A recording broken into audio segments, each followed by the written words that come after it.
If you want to send money internationally using JazzCash, this video is for you because honestly, the process is very simple. First, open the JazzCash app and log in to your account.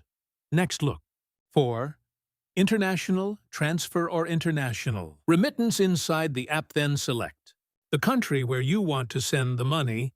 Enter the recipient's details such as name, phone number, or bank account information depending on the destination. After that, enter the amount you want to send, review the exchange rate, fees, and recipient information, then confirm the transaction using your JazzCash PIN. Once completed, you'll receive a confirmation message and reference number. And that's it.